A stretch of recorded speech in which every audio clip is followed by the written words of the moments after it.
नमस्कार फ्रेंड्स, मैं संदीप कुमार अपने YouTube channel Sandeep Kumar UPP fans में सभी साथियों का एक बार फिर से स्वागत एवं अभिनंदन करता हूं। फ्रेंड्स, सभी लोग वीडियो के साथ जुड़ जाइए और जिन लोगों के पास वीडियो पहुंच रही है वो अपने दोस्तों के पास, फ्रेंड्स के पास शेयर ज़रूर करें। जो लोग स्टडी कर रहे हैं, जॉब की तैयारी कर रहे हैं, तो आज आप लोगों के बीच में नई वीडियो लेकर नई वैकेंसी के साथ, इम्पॉर्टेंट वैकेंसी के साथ उपस्थित हुआ हूँ। उत्तर प्रदेश की ये वैकेंसी है। तो चलिए ज़्यादा देर न करते हुए शुरू करते हैं। क्या योग्यता है, सिलेबस क्या होगी, फिजिकल क्या होगा और संपूर्ण जानकारी आपको सिलेबस वगैरह हर चीज़ की मिलेगी। तो देखते हैं कौन सी वैकेंसीज है। उत्तर प्रदेश पुलिस में कंप्यूटर ऑपरेटर ग्रेड ए के पदों पर सीधी भर्ती 2025, अर्थात कंप्यूटर ऑपरेटर की ए ग्रेड की वैकेंसी दी गई है। पे लेवल इसका देख लीजिएगा 2400 पे है और यहाँ पे दिया गया है 25,500 से 81,100 तक दिया गया है। लेवल 4 की वैकेंसी है और इसमें देखेंगे नंबर ऑफ़ वैकेंसीज कितनी है, 1352 नंबर ऑफ़ वैकेंसीज दी गई है कंप्यूटर ऑपरेटर की, जिसमें योग्यता आपकी अच्छी है, खासी ली गई है। और तो वैकेंसी, नंबर ऑफ़ वैकेंसीज बहुत हैं, कंपटीशन बहुत नहीं होता है, नॉर्मल कंपटीशन होता है। और इस नंबर ऑफ़ वैकेंसीज को 1352 को देखकर आप लोग ये घबराएं मत कि बहुत कम वैकेंसी दी गई, ऐसा कुछ नहीं। योग्यता के अनुसार ये वैकेंसी बहुत है। अभी देखना, हो सकता है इसमें कंपटीशन होने के बाद लैप्स भी हो सकती है अगर अच्छे कैंडिडेट नहीं मिल रहे हैं। तो चलिए देखते हैं। डिमोटिवेट नहीं होना है, मोटिवेशन लेना है, इसमें सिलेक्शन आपका हो जाएगा जिनके पास एलिजिबिलिटी है। देखते हैं इसमें क्या है। हाँ, ऑनलाइन आवेदन करने की तिथि जो है स्टार्ट हो गई है, वो 16 दिसंबर से लेकर 15 जनवरी तक निर्धारित किए गए। 16 दिसंबर से लेकर 15 जनवरी तक निर्धारित किया गया है, जैसा कि नोटिस में दिया हुआ है। बिल्कुल सही जानकारी, सटीक जानकारी, आपको 100% जानकारी प्योर मिलती है आपको यहाँ पर मेरे चैनल पे। कोई फेक वीडियो में बनाता ही नहीं हूँ, फेक नोटिस लेकर आता ही नहीं हूँ। इसलिए हमेशा वैकेंसी के अप्लाई होने के स्टार्टिंग डेट के हो सकता है कि 1-2 दिन बाद भी मेरे वीडियो आप लोगों को प्रोवाइड हो जाती है, बट सही जानकारी मिलती है। चलिए और देखते हैं। फीस जमा करने की जो लास्ट डेट निर्धारित की गई है वो 18 जनवरी 2026 तक निर्धारित की गई है। और आगे देखते हैं। अब देखना चाहेंगे इसमें कि हाँ, ये पॉइंट आप नोटिस करेंगे, यहाँ पर ये दिया गया है OTR करना आवश्यक है आप लोगों के लिए। जो लोग इस फॉर्म को अप्लाई करते हैं उनको OTR करना बहुत ही ज़रूरी है। और आगे देखेंगे कि फीस इसमें क्या है, आवेदन शुल्क क्या आपसे मांगा जाएगा। तो इसमें दिया गया है सामान्य वर्ग और EWS अन्य पिछड़ा वर्ग के लिए 500 रुपये, अनुसूचित जाति अनुसूचित जनजाति के लिए 400 रुपये यहाँ पर फीस निर्धारित की गई है। राष्ट्रीयता तो आप सब लोग समझते हैं कौन सी है, सभी के पास योग्य है। और योग्यता के बारे में जानना चाहेंगे तो योग्यता क्या होना चाहिए। योग्यता के बारे में मैं आपको बताता हूँ क्या क्या यहाँ पर मांगा गया है। ये रही शैक्षिक अर्हता, आपकी योग्यता।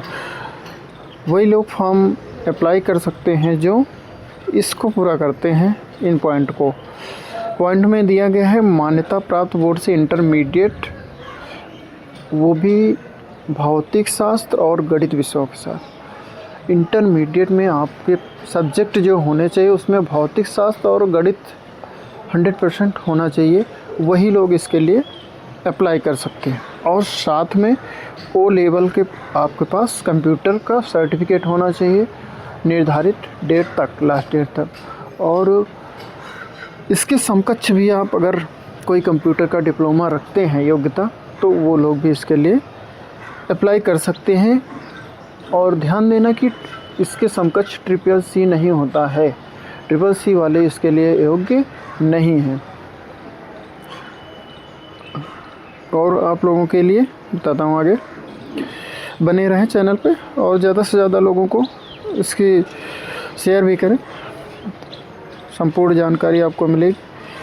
हाँ, ये देख लीजिए यहाँ पर अभ्यर्थी की जो आयु की गणना होगी 1 जुलाई 2025 अर्थात पीछे से लिया है। काफ़ी लोग इसके लिए एलिजिबल हो गए हैं, बहुत अच्छी बात है गवर्नमेंट के द्वारा। तो 1 जुलाई 2025 को आप अगर 18 वर्ष कंप्लीट कर रहे हैं तो इसके लिए अप्लाई कर सकते हैं। और इसमें योग्यता जो आयु होगी वो 18 से 28 वर्ष तक लिया जाएगा। 18 से 28 वर्ष तक ओबीसी अनुसूचित जाति और अनुसूचित जनजाति के लिए 5 वर्ष का छूट दिया जाएगा, वो लोग अप्लाई कर सकते हैं।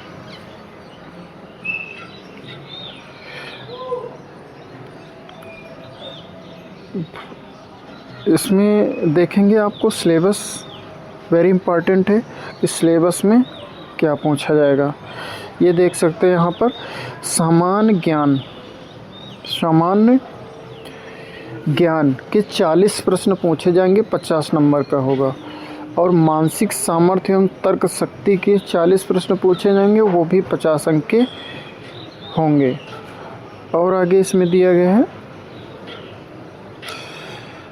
कंप्यूटर विज्ञान के इसमें से आपके होंगे 80 प्रश्न कंप्यूटर विज्ञान से होंगे, जो 100 अंकों के निर्धारित किए गए हैं। इस प्रकार टोटल नंबर ऑफ क्वेश्चंस 160 और नंबर ऑफ जो अंक निर्धारित किए गए हैं 200 नंबर का पेपर है और 160 क्वेश्चन पूछे जाएंगे। 3 सब्जेक्ट इंक्लूड किए गए हैं सभी में। आप ये सोचकर मत वीडियो स्किप करना कि सिलेबस सबका सेम होता है उत्तर प्रदेश पुलिस। इसमें आपने बिल्कुल देख लीजिए अच्छे से कि 3 सब्जेक्ट पूछे गए हैं, वो भी अलग अलग। हिंदी का इंक्लूड नहीं दिखाया गया है, मैथ्स का इंक्लूड नहीं दिखाया गया है। तो आप देख सकते हैं सिलेबस बिल्कुल चेंज है। तो पूरे वीडियो को अच्छे से समझ पाएंगे और जिसको देखेंगे तो पूरा नोटिफिकेशन के बारे में मैं अच्छे से बता रहा हूँ। आपको दोबारा नोटिस पढ़ने की ज़रूरत नहीं पड़ेगी। तो और देखते हैं इसमें क्या है। सिलेबस मिल गया है आपको जानकारी। नंबर ऑफ वैकेंसीज हो गई हैं और आवेदन तिथि लास्ट एंड क्लोजिंग मतलब अर्थात और डिप्लोमास क्वालिफ़िकेशन ये सब चीज़ें हो गई हैं। और देख लेते हैं कुछ आपके लिए हो जैसे फिजिकल हाइट्स ये सब कुछ मिलता है तो देख लेते हैं, या कुछ नया मिलता है तो वो देख लेते हैं। हाँ, ये वेरी इम्पोर्टेंट है, यही तो जानना ज़रूरी था, मैं इसको देख ही रहा था। चलिए इसमें देखते हैं। यहाँ पर दिया गया है ये पॉइंट, लिखित परीक्षा में न्यूनतम 40% अंक प्राप्त करना आवश्यक होगा। आपको जो लिखित परीक्षा होगी उसमें 40% अंक प्राप्त करना होगा कम से कम।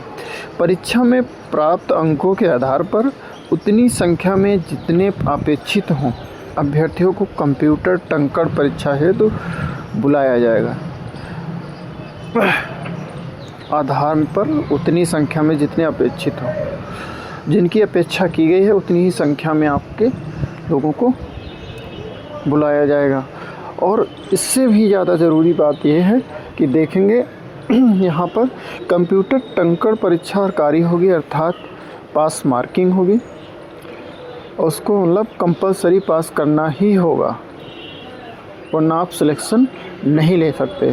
कंप्यूटर टंकण की गति हिंदी में न्यूनतम 25 शब्द प्रति मिनट तथा अंग्रेजी में 30 शब्द प्रति मिनट होनी आवश्यक है। हिंदी में 25 शब्द, अंग्रेजी में 30 शब्द प्रति मिनट होना आवश्यक है। पूर्वोक्त गति के साथ 85% की शुद्धता पर अभ्यर्थियों को सफल घोषित किया जाएगा। अर्थात दोनों को मिलाकर अगर आप 85% सही शब्द टाइप करते हैं तो आप इसके लिए क्वालिफाई कर पाएंगे।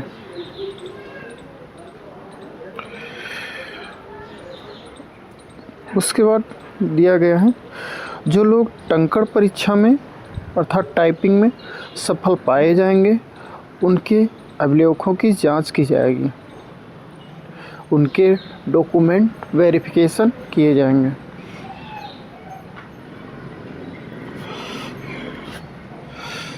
ये सभी जानकारी आप अच्छे से समझ लेंगे क्योंकि हर स्टेप एक महत्वपूर्ण स्टेप होता है और जो भी स्टेप हैं सभी को आपको क्वालिफाई करना पड़ेगा।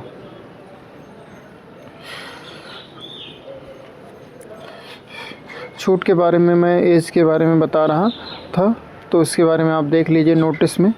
बाद में आप ऐसा ना कहें कि छूट को ऐसे ही बता दिया है।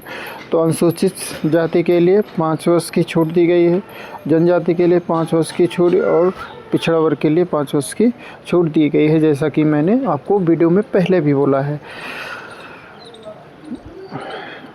और आगे कुछ है, अगर हो रहा है कुछ वैसी जानकारी तो आपको बता देता हूँ। हाँ, यहाँ पर भूतपूर्व सैनिक के लिए 3 वर्ष की छूट निर्धारित की गई है यहाँ पर।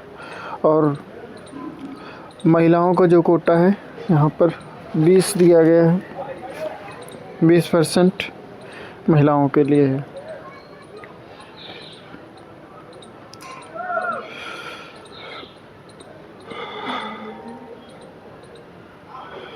ओके,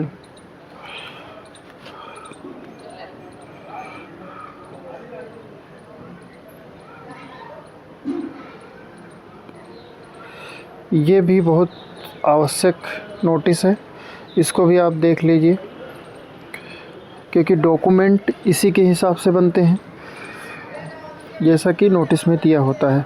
तो अनुसूचित जाति प्रमाण पत्र जो लोग बनवाएंगे, प्रमाण पत्र सक्षम अधिकारी द्वारा, इसके लिए मतलब कोई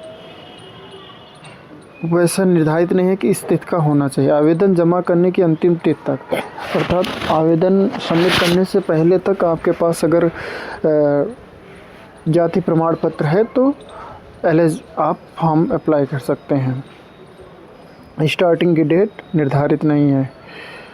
अनुसूचित जनजाति में भी सेम प्रोसेस है, यहाँ पर दिया गया है। और पिछड़ा वर्ग में देख लेते हैं। पिछड़ा वर्ग के लिए इम्पोर्टेंट है बहुत ज़्यादा, आप देख लीजिए। जो वित्तीय वर्ष 2025-26 का प्रमाण पत्र जो आवेदन पत्र जमा करने की अंतिम तिथि तक निर्गत होना चाहिए। अंतिम तिथि तक तो होना चाहिए, बट यहाँ पर 1 अप्रैल 2025 के बाद का होना चाहिए। 1 अप्रैल 2025 से लेकर